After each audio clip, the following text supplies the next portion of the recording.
ब्रह्म मुहूर्त क्या होता है और इस समय उठने से क्या क्या लाभ होते हैं? 4 बजे से और 6 बजे तक का जो समय है ये भजन के लिए बहुत लाभदायक है। इस समय अगर कोई निद्रा में रहता है तो ब्रह्मचर्य से हीन और कई तरह की मानसिक बीमारियां और शारीरिक अस्वस्थता ये आगे चलकर उसे घेर लेगी। मानसिक बीमारियां, कई तरह से मन डराने लगेगा, कई तरह से मन में ऐसे कुभावनाएं जागृत हो जाएंगी। इसलिए हमारे ब्रह्म ऋषियों ने आज्ञा की है कि 4 बजे से तो उठ ही जाना चाहिए और 4 से 6 के बीच में, मान लो आप 4 से 5 के बीच में सो ही रहे हैं तो आप 5 से 6 के बीच में उठ जाइए। 4 से 6 के बीच के समय में आप उठ करके अपनी भागवतिक दिनचर्या करें।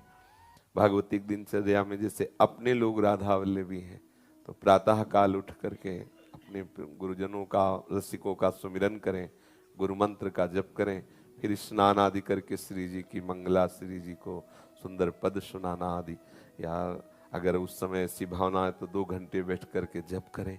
मंगल बेला होती है प्रातः कालीन, उस समय शयन तो कभी नहीं करना चाहिए, किसी को भी नहीं करना चाहिए।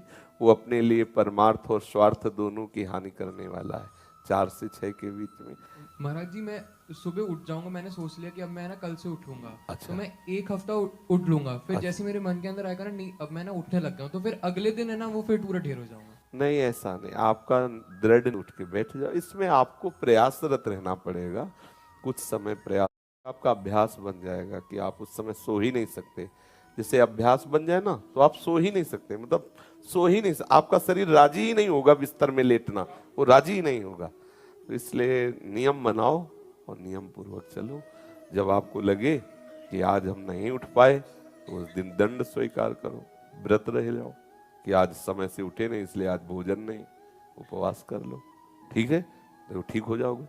जिस दिन 4 बजे जो भी आप नियम रखो एक पक्का रखो, और जिस दिन प्रमादवश ना उठो उस दिन बस उपवास कर लो, एक बार थोड़ा फल पा लो, जो कुछ बस रहने दो।